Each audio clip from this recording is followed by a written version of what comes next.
Hi, this is 365801 and this is another 2022 BL Year in Review video, and this is all of the best books I read in 2022.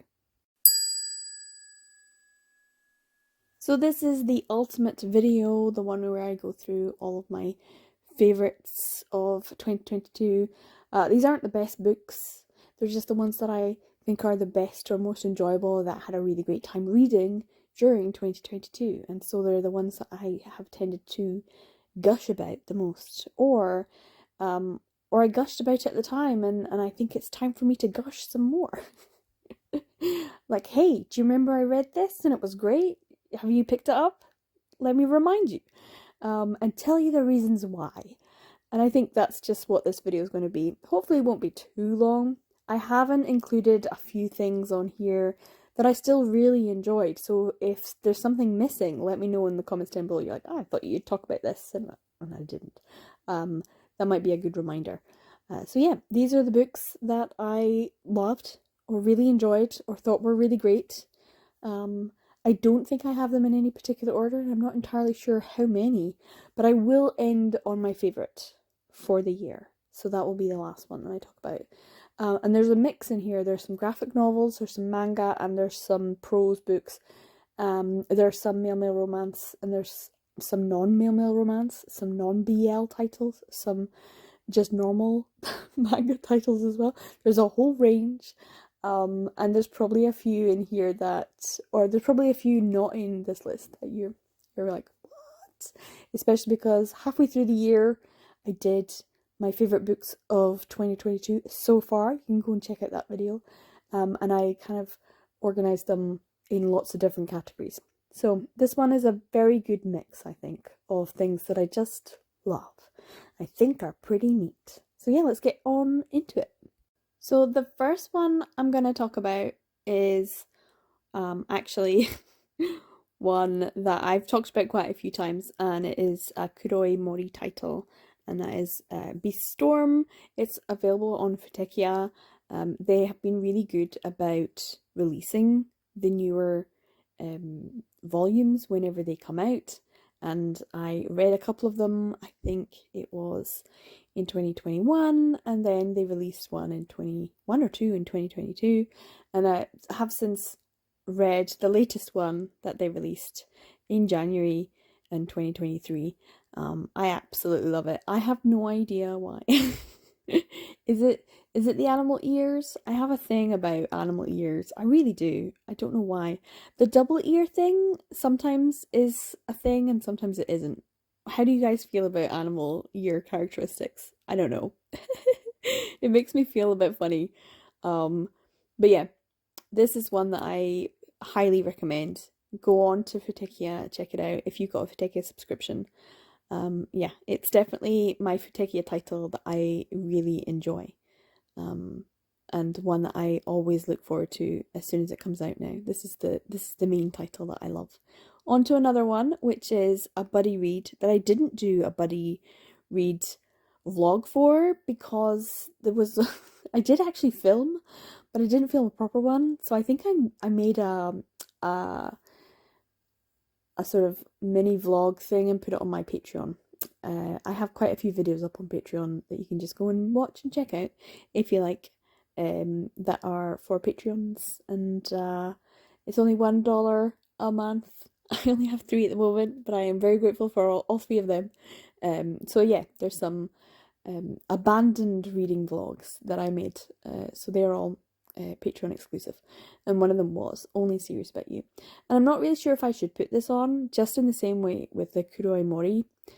These are ones that I have read before, or that I have read the story, and this is a continuation. So just like the latest volumes of Kuroi Mori, this one I have already read before and loved. So this was a reread, but I do feel like I should still, you know, point out that it is wonderful and I love it, and unfortunately it's very difficult to get hold of these volumes for a good price.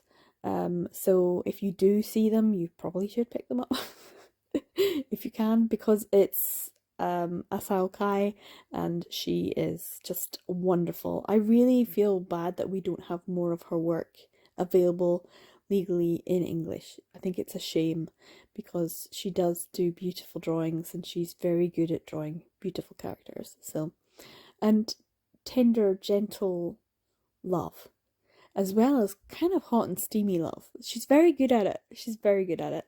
And this was one of the first stories that was published that involved father figures and had that domesticity, with a found family, with children, which is not something that we got a lot of. So this is one of the first ones that is showing very clearly that two men can be better parents than a man and a woman necessarily. I'm not saying that one is better than the other in general, but in this particular instance, the child is actually happier and feels safer and feels more loved and more cared for in the family of these two men rather than with her mother who abandoned her. So yeah, it's one that I think is a beautiful story, and I'm really happy I got to read it with Katie. On to another one, and like I said, this is another one that I feel like I can go on about how great it is, but it's not new to me in 2022. So there's quite a few that are not new to me in this list. And that's Therapy Game Restart, which I read 1 and 2 this past year, 2022. And of course I have read the other therapy games. The art is stunning. These characters are wonderful. It's so hot. It's so smexy. It's so touching and emotional, and I love these characters so much, and I will just keep on buying ASAP as soon as the new volume comes out. It's like I must read. It's so gorgeous. I could just read about them for 100 more volumes. Her artwork, Meguru Hinohana's artwork is just lovely. I love her chibis. I love the animals. Yeah, so I'm really looking forward to some more therapy game whenever that comes out. I will wait. It's fine. You cannot not love therapy game. I don't know anyone who dislikes it. I don't think I've ever heard anyone dislike it. And for good reason. It's wonderful. On to another one, which once again, I kind of feel like isn't a new to me title. It's been officially published in physical form in 2022. It was like a brand new release by June Manga. That's Only the Flower Knows Volume 1. I don't have the other ones. I now know that Volume 2 is out. Volume 3 is not out yet, but it will come out. And I will have to get them because it's beautiful and it's wonderful. And Takarai Rihito is just, she just does this. But this is not necessarily a new to me title, and as you can see, it was a digital only release at one point, and it was also pirated massively with scanlations back in the day. And back in the day, that's how we read everything. There are certain titles that you just think, oh, they're never going to be, and we were young back then. And you did read these things. I'm not going to shy away from that, and I'm not going to lie. I am an old lady. Why would I? If I can, I will buy these things now. But really at the time, we never thought we would get these things. And so it's wonderful that we are getting them. So yes, go out and buy them.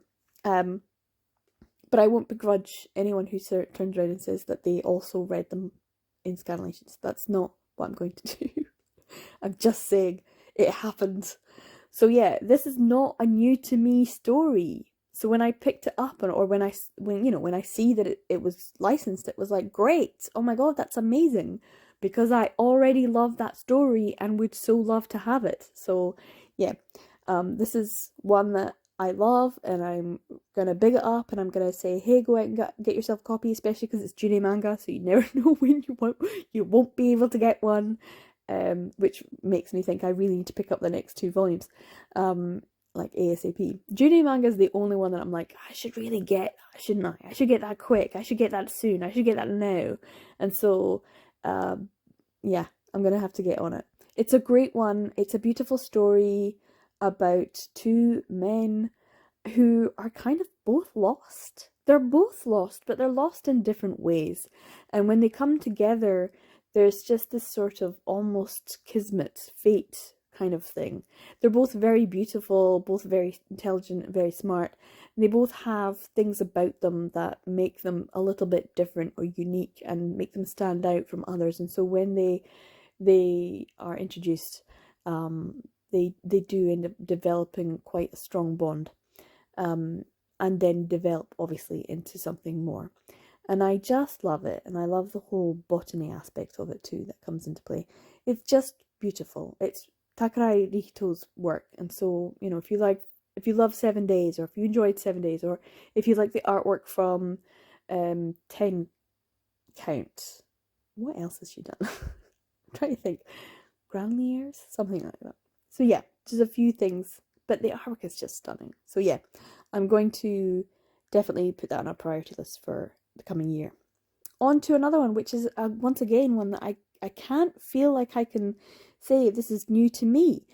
This is why everything on the first ones are all like, I kind of already read these before, so I've already gone on about how great they are. I know a lot of people will not like Saezuru, Saezuru tori wa habatakanai, twittering birds, and that's fair enough, because it's hard going into it, and nowadays if you go into it like volume 1 and 2, you might not enjoy the depth, and also you might not enjoy the artwork. So in the same way that, Only the Flower Knows or Carp on the Chopping Block, these are ones that are kind of like staples from a certain time period. These are ones that people never really thought we would get the full volumes for. So volume 6 coming out and being able to read volume 6 was amazing. Volume 7 I already have now in my possession, and I'm loving it. It's brilliant. But volume 6 was like, whoa, powerful, was like a culmination of the first 6 books really build up to this last book. And this is when all of when the shit hits the fan, basically. And there's a lot. It's heavy, and it's Yakuza, and it's really tough, as you would expect from crime syndicate bosses. And yeah, it's not one for everyone, and I understand that, but oh my god, is it one for me. Absolutely amazing. And I do think Junei Manga have done a good job. I can't believe I'm talking about 2 Junei Manga titles. What? Because, but yeah, but they do at least have some good ones to talk about. And Twittering Birds is a staple in the BL genre, a modern classic that I think could run and run, and I'm okay with that as well. Keep on doing it. Just you plug away, Yonadako. I love ya. The artwork is just gorgeous. Gorgeous. On to another one. And this is another one that I think was, I think we need a third volume. I've read the first and second volumes. I have the first volume in physical as well. Koi Monogatari. Toru Tagura. And this is a Tokyopop one. And I don't think volume 3 is out. I don't know, you'll have to tell me. But I don't think it is. But oh my goodness, I'd love more of this story. This is like one of those high school stress stories about not being heterosexual and developing feelings for people. The fact that it's about a boy who is gay and an apparently straight person who finds out that he is gay and might have a crush on his friend, and what that person then does. And instead of, being the kind of villain of the story, he decides to become that boy's friend. And it's just about their friendship and their developing feelings and their interactions with the people around them, and how much they can give of themselves away and how much they need to hold back, and how comfortable they are not just with themselves, because that's a big thing about teenagers, but with each other and different people, and so in different situations. And so it's a lot about stress. So this is quite anxiety inducing, and it definitely will, I think, maybe ring true. Some of the feelings about anxiety and about being found out will definitely resonate with some individuals. If you're not, if you're trying to hide an aspect of yourself from those around you, and how awful high school is. This is definitely one. Koi Monogatari. It's beautiful, and I absolutely love Toru Tagura's artwork. Gorgeous, gorgeous artwork. It's got a sort of light quality and really heavy on the darks, and it's got a sort of jaggedy edge kind of style. I don't know how to describe it, but it is very, very beautiful, and I want volume 3 now. I want it. I'm not sure if there even is one, but I would like it. On to another one, and this is another one I read, volumes 1 and 2. That's MADK, volumes 1 and 2, available through Sublime. This I read for the Manga Freakathon, and I'm so glad that I didn't skip it. I was like, oh, can I just read volume 2? Because I have volume 2 and I don't have volume 1 yet. No, you can't. You need to read volume 1 to be able to understand. Because these boys are thick. These boys are thick. And there's so much story packed into them. And yet, nothing really happens, except to say that there's a boy who summons a demon, and then he eats the demon, and in exchange he has his soul, and he decides to take him on when he dies as a sort of protege, and it's how the protege, will grow and develop and perhaps overtake the master. And I know volume 3 is out already because I've seen the artwork for it, and it's just gorgeous. This is Eroguro, so it is erotic grotesque.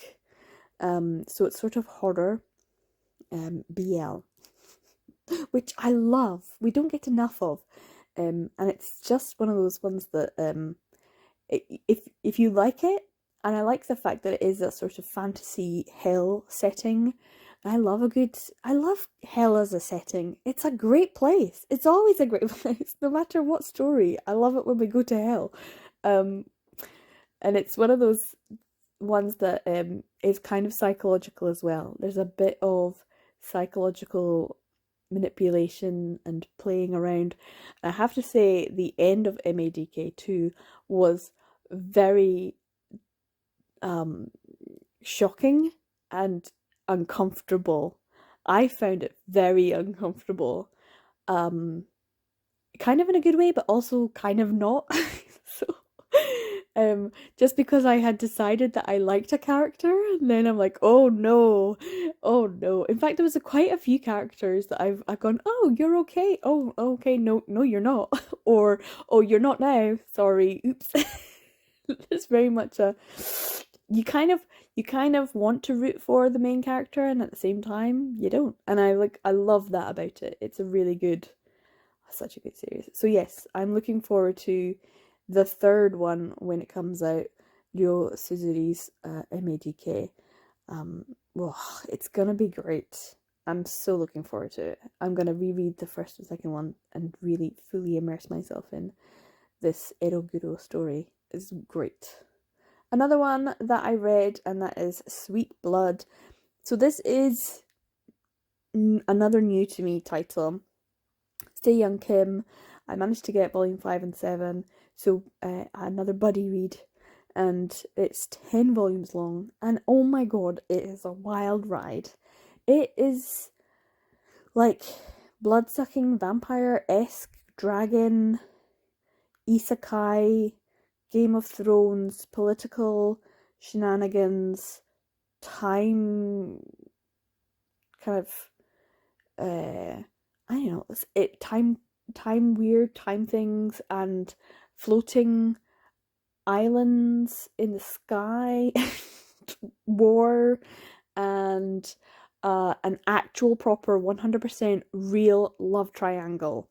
This has every fucking thing.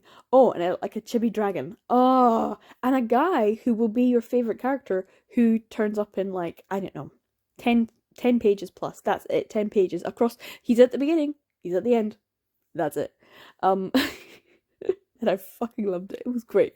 Sweet Blood is a wild, wild ride. And there's 10 physical volumes, but there are also 2 or 3 digital ones, and I had to get them. I had to get them. I like gave myself a day and a half or something. I was like, no, don't do it. It's just more money. Don't do it. Don't do it. And I was like, I just have to. I have to. And so I did read the 3 volumes that went along with it as well digitally, and they're great because they're the ones that you get all of the wrapping up. And I really feel bad that we didn't get them because there's a bit of smexy time as well. A bit of smexy time. In the last 3 volumes, and I don't know why they didn't print them physically. Net Comics, what are you doing? Because I want them as well. I want them physically. So yeah, Sweet Blood is really good, and the art style I wouldn't have thought that I liked because it's so old-fashioned Korean BL, so old-fashioned in my mind because that's from such a long time ago. It's not actually, but it's the same kind of art style that when Korean BL was being first promoted, that's what we got. And so, and yeah, I absolutely love it. I love everything about it. This was a revelation. Can I promote it anymore for Net Comics? Go out and get, and you know what? You can get them secondhand for dead cheap, the volumes. Except for volume 7, which is the one volume I needed. But all the other volumes, dead cheap. Like £2 or £3. You can go get them. eBay is your friend. Go get them.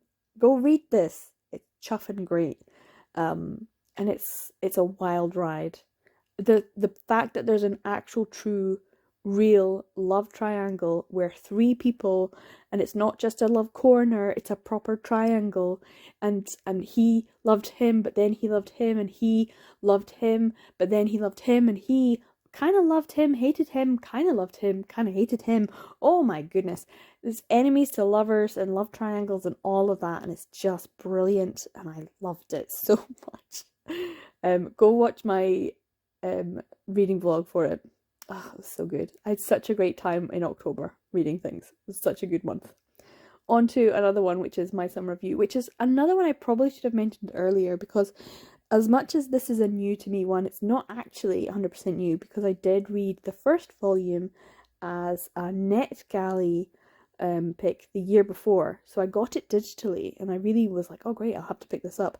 But then I managed to pick up the first and second volumes and then thought, brilliant. Love this, is great. Wish there was more. Turns out there is. And we will be having a 3rd volume. Hopefully this year. I'm not sure when, but I will definitely pick it up. Because that is just what I thought. I was like, I need to have more of these boys. What happens next? What happens next? And so they're just so cute. These 2 boys are friends in school and they have a hobby where they watch movies and they love movies and they decide to use their summer to go on a sort of pilgrimage to places that were used as filming locations. And as someone who has done that myself, but in a kind of roundabout way, should I admit to this or is this too embarrassing? No, I'm gonna tell you. So, BL manga is produced, and then BL anime is produced, and sometimes you just get to see places. And yes, I have gone on. This is so embarrassing. I have gone on. I probably already talked about this, but it's embarrassing to talk about again. I have gone on BL pilgrimages where I go to the places that I see in BL. Anime. I have done that. I have. So like Tokyo Station was a big thing in Junjo Romantica, and Junjo Romantica. Oh, this is so embarrassing. In Junjo Romantica, they also went on a special train where you can sleep on the train, and then you wake up in Hokkaido, And so I did that too. And so I went to all the different places in Hokkaido where they also went to. And and then in Sekaiichi Hatsukoi, because you know I'm a huge Nakamura Shingen fan. So in oh god, this is embarrassing. So in obviously in yeah, in Sekaiichi, the world's greatest first love, there are a couple of different locations that are in that one, like Marukawa Shoten, which is just Kadokawa Shoten, the publishing house. It looks exactly the same, only they call it Marukawa Shoten instead of Kadokawa Shoten. So yes, we went to Kadokawa Shoten to get our photos taken outside front. And obviously, because we're big Clamp fans, obviously we went to Tokyo Tower. That's a given, right? I mean, obviously. And I did just feel very, very good about going there. So yes, there's definitely a few places um, when you see them and you're like, oh, that's a real location, and I will go there. So yes, so I 100% acknowledge the boys and their summer of going to pilgrimages of places that were in movies. I 100% approve. It's a great thing. It's a brilliant way to spend your holiday, because I sometimes feel like holidays are kind of boring because there's like, well, what's the point? Is it just to have a seat in a new location? There's got to be a reason, which is another reason why I really loved the holiday when I went on we went on a Hunter x Hunter quest, and it was all tied in with the anime, and you at the end of it you got a proper Hunter x Hunter card if you completed the quest. And we completed the quest, so we have Hunter x Hunter cards. We are hunters officially. So yeah, I love holidays with plans and things to do, and these are the kind of it's the same one that these boys did, and I just 100% love the idea of that. So yeah, and they're just great boys as well. It does remind me of a few other titles. It's got the same kind of summery vibe, and I think I want to do just a like top 5 light summery boys love titles, and recommend some good ones. And this is definitely a really nice one, so I'm looking forward to playing through. Sorry, I get over my embarrassment now. On to one that's kind of random. This is Tokokashi, and they have quite a few titles on Futekia, so this was a new to me one. This is what, Midnight Library? Midnight Bookshop? Bookstore? Something like that. Tosho, Tosho, Toshokan? Tosho? I'm trying to remember what these kanji mean, but that means store, so I'm guessing it's bookstore. Midnight Bookstore. Yeah. And it's kind of weird, and I really liked it. And it does make me want to read a lot more Tokokashi, just because it has a really cool vibe. It's really weird. I have this thing where if a book or a story has a vibe, and I can't describe the vibe, but it kind of has this story has supernatural, traditional Japanese, Kyoto aesthetic vibe. I don't know how else to describe that. Supernatural, traditional Japanese, Kyoto aesthetic vibe. That's what it has. And I love stories like that. And there's quite a few. This is one of them. And I really enjoyed it. So go get yourself your Futekia subscription and give this one a read. It's brilliant. So good. Weird and good. Another one, this also has sort of, it also kind of does have the supernatural element a little bit. It's not a supernatural story, but it does kind of have that sort of, because it talks about death and that there's these sort of introspective scenes where you're really in their minds. Yeah, it's got the lacking the supernatural, but it has a hint of it. But it has traditional Japanese culture vibes. So I would kind of put them in the same kind of vein. Descending Stories, Showa Genroku Rakugo Shinju. The volume 1 is only one I've read, because I've watched the anime. It's brilliant. It's amazing. I've gone on about this series so much. It's hard to watch the anime but it's also amazing, and I need to do a rewatch. But I want to collect all of the volumes, read the whole manga series, 10 volumes, and do a rewatch. Haruko Kumota, wow. This was such a good story. And the first volume I absolutely loved, so I'm definitely 100% putting this down on a must purchase the rest of this. This is not BL, but oh my god, is it fucking BL. The love that these two characters have for each other, the hate that these two characters have for each other, the, you know, the shenanigans of a woman being introduced, the first few volumes, it's kind of time jumpy, so you've got to, yeah, oh my god, it's a brilliant series. If you can't get hold of the books, but they are available on KU, so I could just read them on KU. But yeah, watch the anime if you can. It's amazing. On to one which is not a book. I hate this. Don't you hate this? And it keeps on saying it's not a book, and it takes it away from your lists of things. And it's like, no, I don't care if you don't class it as not a book, Goodreads. It's a fucking thing that I read, so I want to have it down on my list. And that is A Man of Virtue. This was long. This took me practically 7 days to read. Because I collected it so long. It is a really long one. I got it on Lesin, and I managed to get almost all, I would say about 80%, 80 to 85% of this from free coins. It was my, I've got some free coins, what will I get? I'll pick up this one. Just to show that you can do that. It took me a long time, but I got there in the end, and I loved it, and I had a great time reading it. It was such a fantastic read. A Man of Virtue is full of nonsense. It's about a man and his unavoidable connection with another man.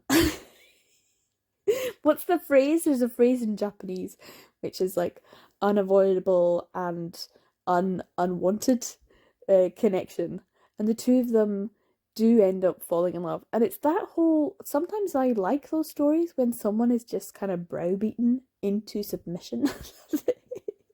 They are just assaulted, not like physically assaulted, but like assaulted by the love and the affection, and also the attention, or the obsession. It could be really toxic, it could be really beautiful. I don't care.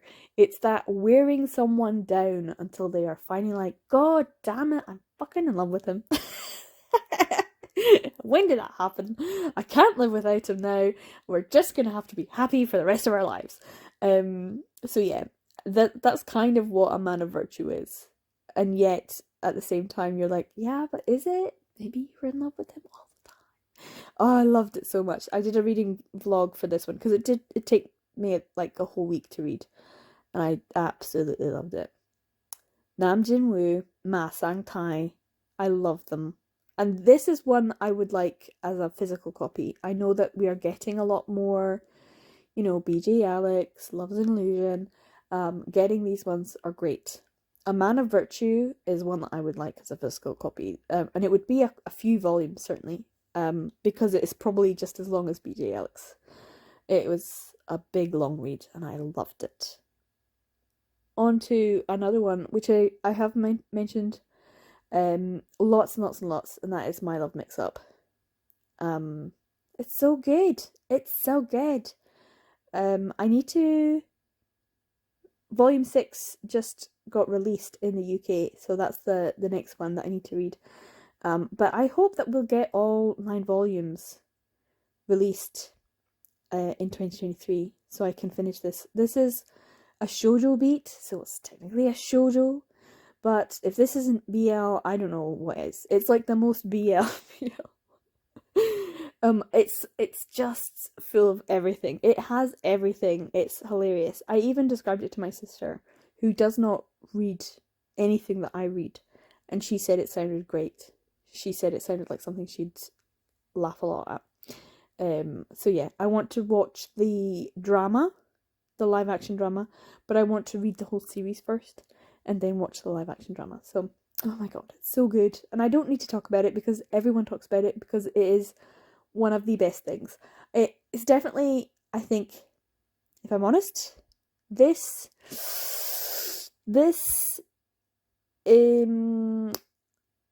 Therapy Game, Restart, and A Man of Virtue probably top. Oh, yeah, I have to put them in different categories. This is my top, probably my top manga. Is it my top manga? It's probably my top manga. Therapy Game, ooh, it's a close second. Yeah, I might put them on like really close together. But this is probably the top manga. And the fact that it's not a BL manga, which means I can say technically Therapy Game is my top BL manga and this is my top shoujo manga. But it might even be the top manga because it's just so good. And everyone knows it. So I don't need to talk about it. This is another one. I've got a few more that I need to talk about. This, oh man, I'm really gushing, haven't I?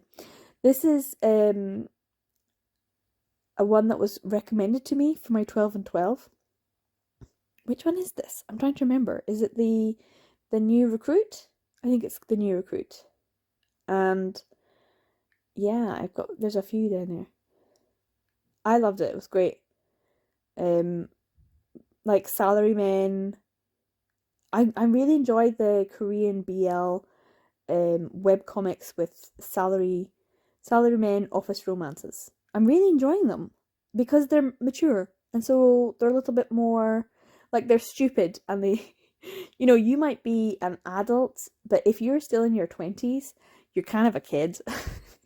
And you're working in an office and you're like, and it really has that adulting feel, which happens a lot. So yeah, this is kind of adulting book, or webcomic, and I really, really enjoy it. This is another one that I think would be really nice to have as a physical. So yeah, if you want to check out this one as well, it's really fun and a bit silly. Okay, on to some physical that I picked up, and this one was an absolute surprise that I loved, and that is Check Please. I managed to pick up book 1 and 2, read the whole thing, loved it. Betty is just the best. It's about a boy who starts, well, I don't want to say college, he's a young man. He starts at university and he is a vlogger, and he's also was a previously a figure skater, but he wants to join the ice hockey team for the university, and also he wants to bake cakes and pies and make jam and all that kind of stuff. And he also checks out the guy on his team who is a bit of a sort of hot shot, but also has his own issues with anxiety. And it's just wonderful. It's so cute. It's so perfect. 100% recommend. If you haven't got it already, this was a standout for me in terms of, do I prefer this over Heartstopper? Yes. Come at me. You won't, because technically, deep down, it's better. It's just so much more fun. And it's so heartbreaking, and it's so wonderful. It's so gentle. And the artwork Ngozi Ukazu has created, and you can see the progression of art style and artwork throughout the 2 volumes, that so much emotion is conveyed in a panel where there's like absolutely no text whatsoever. It's just, and it's beautiful and all in colour. 100% go and check out Check Please. On to another one, which is Fence. Now this is one I kind of feel like is another one that I've already read, because I think I read volume 1, but I didn't read the whole thing, and I've read now up to volume 4, but volume 5's come out and I don't have volume 5, so I can't really talk about it too much because everyone else knows more than me. This is Haikyuu but with swords. It even follows the exact same story progression for Haikyuu but with swords. And I would say but gay, but Haikyuu's pretty gay anyway, so if you know, you know. But it is C.S. Pacat, Joanna the Mad, and Joanna La Fuente. And it's wonderful and it's great, and I'm going to continue to collect more and more whenever it comes out. So I'm going to have to get myself my volume 5 so I can read that one. And yet there's not actually been terribly much development with the two main male characters at this point. So I don't know what happens in volume 5. Don't tell me. Don't tell me. On to Semantic Error, and this is another webtoon. I loved it. And I totally forgot I read it. I read it quite earlier on in the year, and then I did a kind of reread back in December, because I was thinking about what did I read for my 12 and 12 and what didn't I. And this one, I kind of forgot quite a lot of it, and I know I still have more to read of it. So this is one that's an ongoing read for me, and this is another one that I think would do well printed physically. So there's quite a few webcomics, Korean webcomics, that I really enjoy. This one obviously had a drama, and I kind of want to watch that too. So if you've watched it, let me know. Is it a good one? I need to know. But yeah, this one was great. Really enjoyed it. And I'd want to read more of it. Okay, on to some prose. Not 100%, but basically anything KJ Charles. So KJ Charles, I reread Slippery Creatures, the Will Darling Adventures, and I also read the Magpie Lord, A Charm of Magpies series. That was a big one. I don't know when I don't think I reread Think of England. But there's loads.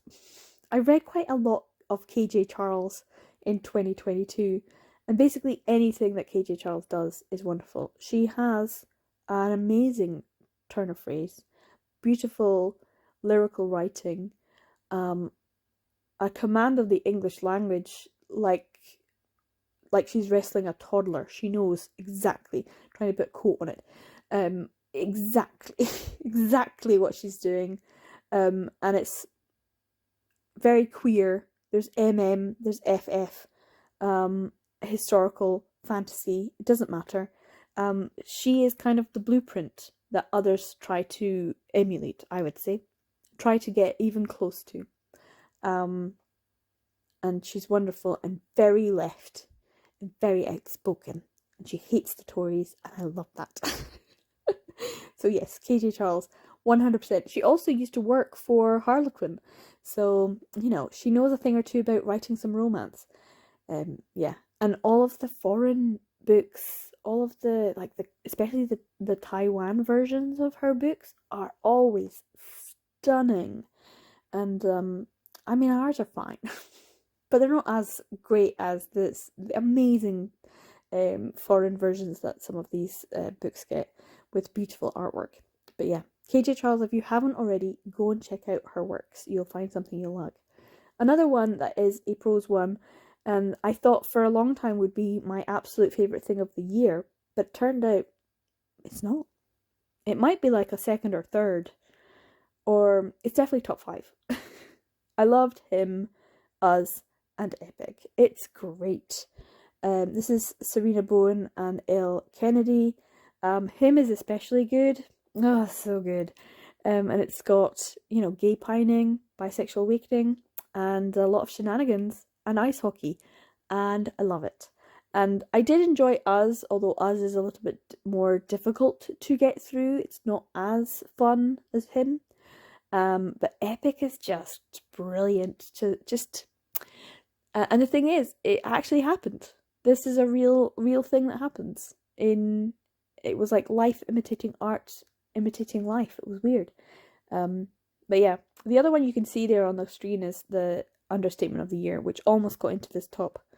But I cried a lot in this one. Whereas Him and Us and Epic, I just had a great time reading it, and I reread it as well. It's great. So 100%, it was a brilliant recommendation, and I'm so happy that I finally took the chance and read it. And I have a physical copy now. I'm really happy. The other one that they did, Serena Bowen and Elle Kennedy, which I wouldn't say is my top 5 reads, but still is very, very high up there, because it is hilarious, is Top Secret, and Lobster Shorts. Is very, very good. Another male romance, and it has that one where people are interacting with each other in real life and also online, and they don't know that they are that person, which is a great trope, which I don't know the name of. Does anyone have the name of that? Inadvertent flirt. An inadvertent flirt. Maybe. I think that kind of sits with it. So two people who are conversing on a sort of hookup app are actually room neighbours in a frat house, and they are like chalk and cheese when it comes to their backgrounds, and also in terms of how they view the world and how they get on and they don't. And so it's very fun. It's very easy and quick to read, and I do recommend it. I'd like to get a physical copy because it was a good one. I'm not such a fan of the cover art though. So out of all of the books that we keep on seeing, and this is like a massive trend of all of these male romance especially, you know, special edition covers or illustrated covers versus, you know, photograph covers. This is one that I don't think I've seen a special edition cover for, and it's one that needs it because it's not very attractive, but I still want a copy of the book. Okay, and this is another one that's not a BL, and it's When a Cat Faces West, Volume 1. Now, when I was doing this, I was like, oh, I remember this. I loved it. It was great. This is by Yuki Urushibara, who also did Mushishi, and it has the same sort of feeling. So I kind of was like, I need to read the other volumes of this, so I went onto Kindle and just kind of got them. And I think there's only like 3 or 4. So it's just a small little easy, quiet thing. It has the same sort of Mushishi vibe, and it also has like a wow twist in like is it the third book? And you're like find out something about the characters, and you're like, wow, wow. So I really did enjoy this, When a Cat Faces West. It's brilliant and it's weird and it's just following people. It's that whole, what is it, magical realism, where everything is normal. People are just living their lives, except there's one thing that's just slightly different, just slightly weird enough that I am having a great fantastical or supernatural time. And that is very much what I like. So yeah, magical realism within a manga, When a Cat Faces West, by the author or mangaka of Mushishi. And I don't think you get any higher praise than that. It is wonderful. Really good fun.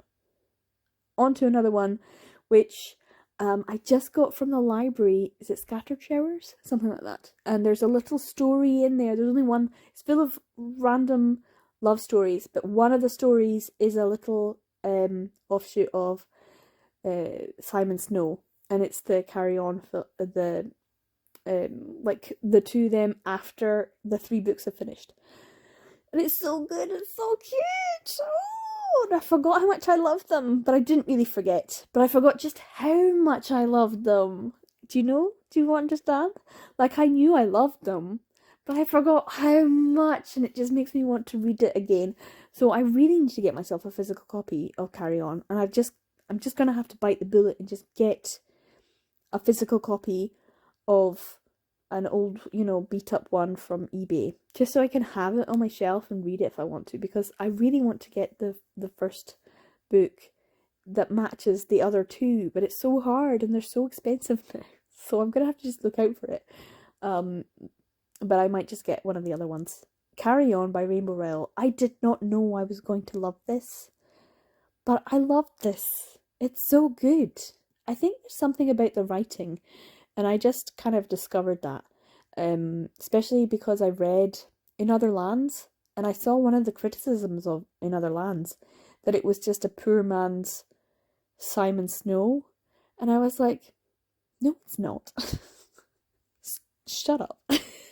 But it's also kind of not a poor man's, but it is very similar in feeling. And I'm also, at the moment, I'm reading some Thursday Murder Club, and I feel like they all have the same kind of storytelling, in the fact that the author goes off on tangents and asides and talks about things that don't really have any relevance but are kind of humorous. And it's almost like someone sitting there and telling you the story themselves rather than you reading a storybook.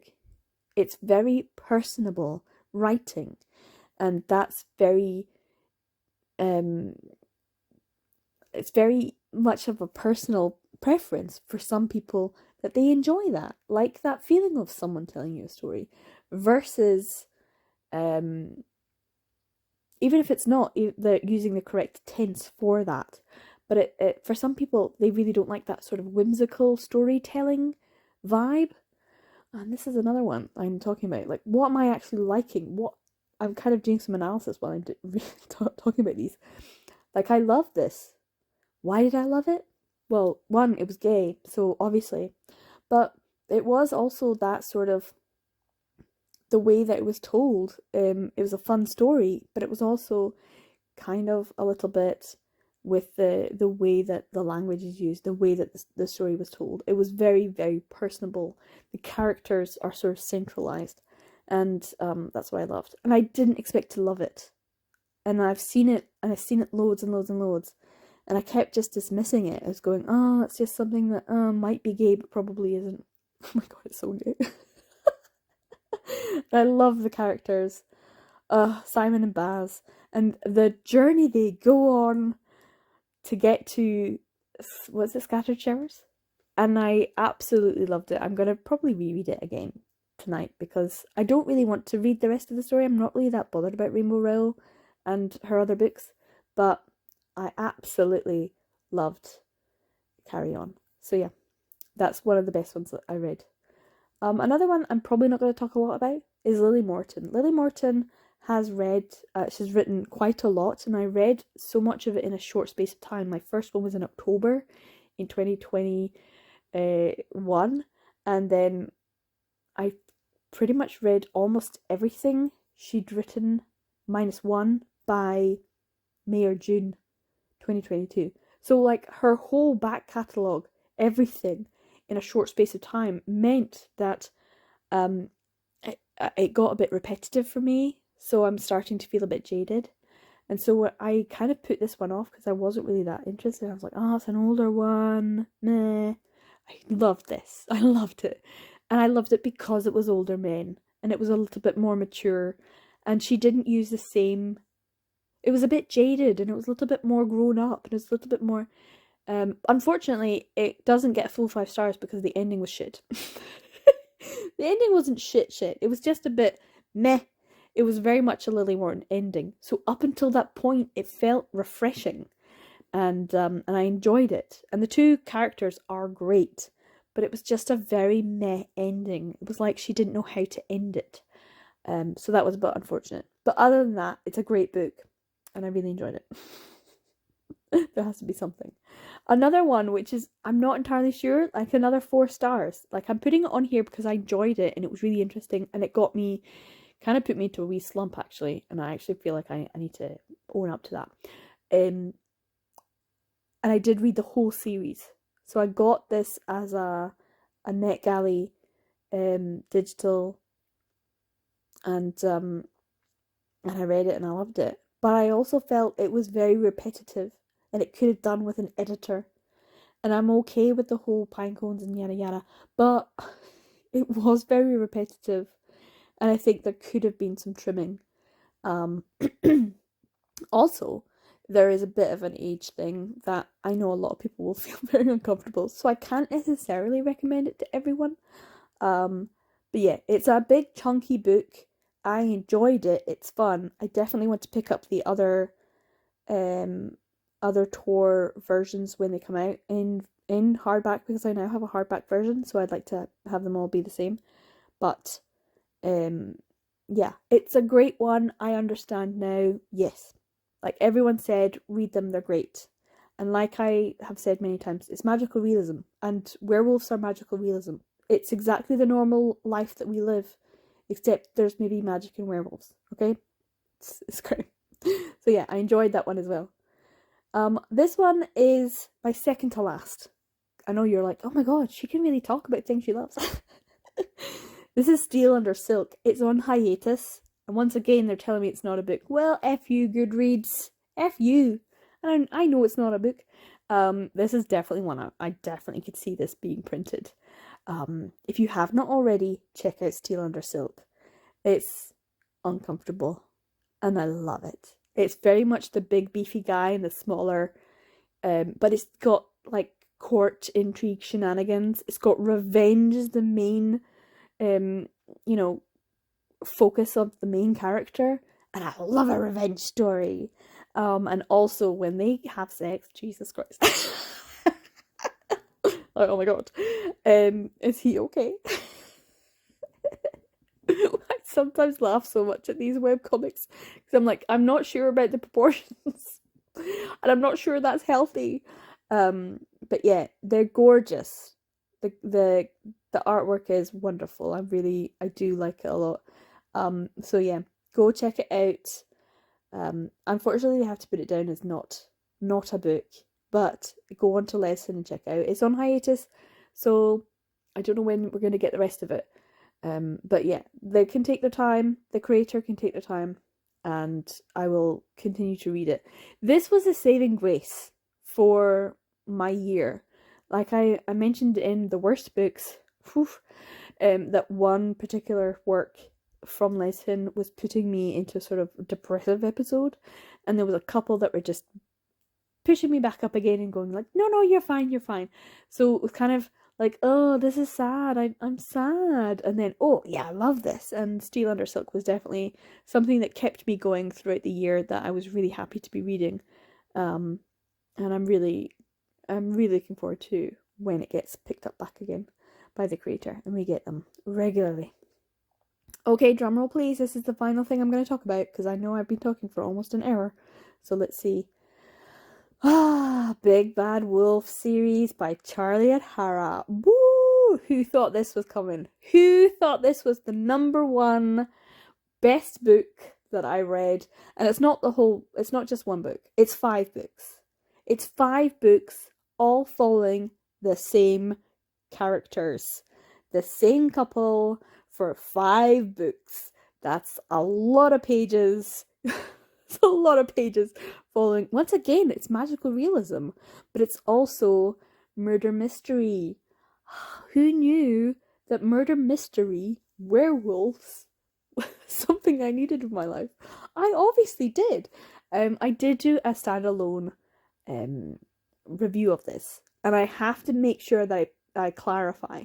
I mentioned in that video that the narrator, Eric Bloomquist, was not necessarily to my taste when I listened to him, and I found his delivery a little bit dry and sort of like unemotional.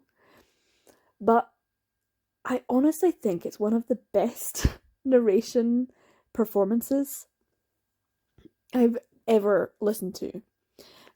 He embodies the characters. He really puts across the kind of emotional feeling of the characters at that point in time in the series. So when we are introduced to Cooper Dayton, he is kind of like a bit jaded and scared and trying to hide so much of himself, and also slightly attracted to some strange giant man on a subway. And he kind of comes across as someone who is jaded and pessimistic and a sort of deadpan. And so the delivery of the character is appropriate because that's how the character feels. And when you listen to how he is in the other books in the series, you do see that there is development. So in The Wolf at the Door, he is kind of a bit jaded. But by the time you get to Cry Wolf, he has so much more love and feeling and emotion and energy and positivity in his tone. It's such a subtle performance. I have to say I'm bitterly disappointed that so many people have disliked the narration, because when I first heard it, I did feel like that. I was like, I maybe need to listen to this on 1.2 speed or 1.3 speed. And now I'm like, no, I could listen to this all day, and you could be slowed down. I'm quite happy. I have listened to all of these books. I want them physically. I don't have them physically. It's really hard to get them. I don't even think they do reprints now. I'm so annoyed. So gutted that there's not like a box set of all of them that you can just purchase from Amazon, because that definitely would have happened by now. But it's just the audible books, and I have listened to them, I think five or six times, and I listened to the first one May or June. I mean, in 6 months, 7 months, it's like maybe once a month. I'm like, I need to listen to this again. I've already listened to the whole series again in 2023. I'm not joking. I love this series so much. Charlie O'Hara has such a way with words, but also the characters are just fabulous. Oliver Park, I fucking love him. He has so much of my heart, and Cooper, oh, and their whole families. Like, I love their families as much as they're like so problematic at times. Oh, and his dad. Oh, there's so many. It's so good. It's so good. And Boogie. Oh, the cat. There's got to be a cat. It's so good. There's so many great things about it. And I absolutely have fallen in love with The Wolf at the Door. I 100% recommend. Please give this a go.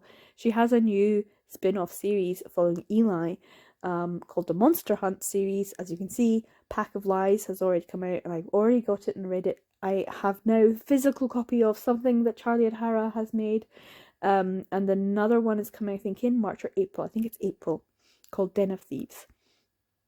Am I excited? Yes, of course. Will I be buying it? Yes, of course. I need to pre-order it now, I think, and I probably will pre-order it from Blackwell's like I did the last time with Pack of Lies. Oh, but the Big Bad Wolf series is so good, guys. So good. Because it's murder mystery, you're following detectives and they have to work together. It's very much enemies to lovers in the first book. Oh, so good. But the second, third, fourth, fifth, it follows these same characters and the ups and downs of their relationship, and it never feels stale. It always feels like you're there on the next step of their relationship journey, the next thing that they need to go through, in that some things aren't quite gelling right, or maybe there's a change in their working circumstance. The love I have for these characters is unmeasurable. It's just, oh, it's such a good series, and I'm so annoyed that I don't have physical copies. So yeah, this is the number one, hands down, absolute perfection, my favourite thing that I have read, and I can't even remember if anyone recommended it or if I just picked it up because I was like, oh, I'm in a werewolf mood. Because of course. Oh man, so I really, any more recommendations for werewolf stories that are good werewolf stories? Because I enjoyed the Green Creek, that was fine. But this was epic. This was fucking epic. I love it so much, and I desperately want physical copies. I desperately want physical copies. Oh, it's so good. And when they make little cameos in the Monster Hunt series, oh. So that was it. That's what I'm saying. Eric Bloomquist, I 100% apologise. Someone posted a comment under my video saying, I actually really like him. I think it's bad that he gets a hard, bit hard press. And I'm like, yes, I apologise. I'm sorry I said that in that video because I'd only listened to the series once. Now I'm on my X number of times listening. I realise how mistaken I was. And unfortunately, they did get Eric Bloomquist to do the Monster Hunt series for audiobooks, and it was Joel Leslie who does all the Lily Morton books. And I'm like, no, you can't cross over. Sorry, that's not allowed. Because also, I have Eli's voice already in my head. Eric Bloomquist did his voice. I know what he sounds like, and he doesn't sound like Joel Leslie. Sorry, Joel. Like, no offense, but you just... no. And I can't listen to it now. And you know how much I love audible books. Damn it. So yeah, The Wolf at the Door, The Wolf at Bay, Thrown to the Wolves, Wolf in Sheep's Clothing, Cry Wolf, the Big Bad Wolf series, in general, is my number one read. Best thing I read in 2022, 100% hands down. Yeah. I don't know if anyone else saw that coming. I certainly didn't. Because this is something that I read halfway through the year. So yeah, it's one of the best things. Anyway, that's everything I have I did read an awful lot and I had a good time reading it. I hope you've enjoyed the series if you can actually see them. I haven't decided if I'm putting them all up on my channel. If not, they will be available on my Patreon channel, where for $1 a month you can watch all my extra videos and get early access. So yeah, there's only one tier. It's just a hey, and you get your shout out at the end of the video. I really I'm glad that I made this series and it helps me to kind of review the year I've had. So far, 2023 is not great. I'm just gonna put that out there. It's not been a great reading year so far. Hopefully it will get better. But not so many 5 stars so far. But yeah, there's definitely been some good ones. There's a few that I mentioned in my other videos. So the DNFs, the overhyped, the surprises and the disappointments, and of course the worst books. So yeah, hopefully some of those are available on my YouTube channel, and you'll be able to pick out them up and have a wee watch of those videos too. So yeah, I'm 36581. I hope you enjoyed the series. I hope you're doing well.